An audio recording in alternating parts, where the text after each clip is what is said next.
Hello guys, welcome to our new vlog. તો આજે હું તમારી સાથે સુખડીની રેસીપી શેર કરું છું. તો એના માટે મેં તો પહેલાં એક જાડું સ્ટીલનું વાસણ લીધું છે અને મેં લગભગ 1 વાટકો જેટલું ઘી લઈ લીધું છે.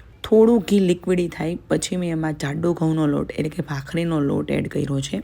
અને ભાખરીનો લોટ તમારે એટલો એડ કરવાનો છે કે એ જે ઘી અને લોટનું મિશ્રણ છે ને એ વધારે થીક ન થઈ જાય, મતલબ થોડું એવું વ્યવસ્થિત રહીએ કે જેથી કરીને તમે એને વ્યવસ્થિત આગળ પાછળ ફેરવી શકો. તમે જોઈ શકો છો કે જો વધારે ઢીલું થોડુંક રહી ગયું ને એટલે મેં પાછો એની અંદર લોટ એડ કર્યો. બસ આ રીતે થાય ને એટલું તમારે રાખવાનું છે. અને ખાસ એ વાતનું ધ્યાન રાખવાનું છે સુખડી બનાવવામાં, સતત એ મિશ્રણને હલાવતા રહેવાનું છે, કારણ કે જો એવું નહીં કરો ને તો ધીમે ધીમે નીચે બેસી જશે. તમારે જે પણ ઉમેરવું હોય ને એ તમે લાસ્ટમાં ઉમેરી શકો છો. જેમ કે અહીંયા શેકાઈ ગયા ને લોટ પછી મેં થોડો ગુંદ ઉમેર્યો, મતલબ કે દળેલો ગુંદ છે એ ઉમેરો. અને આ જ સમયે તમે એની અંદર સૂંઠનો પાવડર પણ ઉમેરી શકો છો. કોઈ ડ્રાયફ્રૂટ ઉમેરવું હોય ને તો એ પણ તમે લાસ્ટમાં ઉમેરી શકો છો.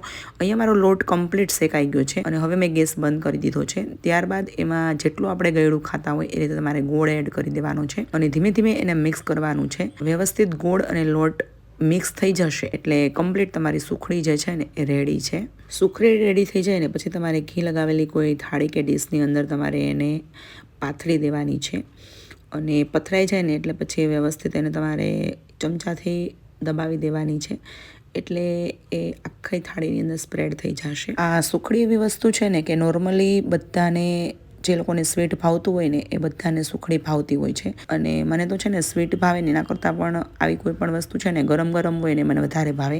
અને આજે ગરમ ગરમ ખાવા માટે જ મેં સુખડી બનાવી છે કે થોડીક હું ગરમ ગરમ ખાઉં. તો સુખડી જે છે એ લગભગ દરેક છોકરીઓને આવડતી હોય તો વધારે સારું. હું બહાર ભણેલી છું, હોસ્ટેલમાં ભણેલું છું અને ભણવામાં વધારે મતલબ પહેલેથી થોડોક ઇન્ટરેસ્ટ હતો એટલે કોઈ વસ્તુ મને આવડતી નહોતી. અને પછી ધીરે ધીરે હું યુટ્યુબમાંથી જોઈ અને આ બધું વસ્તુ જે છે બનાવતા શીખી ગઈ. તો આ રીતે 10 મિનિટ થઈને પછી તમારે એના પીસ પાડી દેવાના છે. તો સુખડી આ રીતે રેડી થઈ છે. જો ન આવડતી હોય ને તો તમે પણ એક વખત આવી રીતે ટ્રાય કરજો એટલે ચોક્કસથી આવડી જશે. જો તમને મારો વિડીયો ગમ્યો હોય તો પ્લીઝ લાઇક કરજો, શેર કરજો અને ચેનલને સબસ્ક્રાઈબ જરૂરથી કરજો.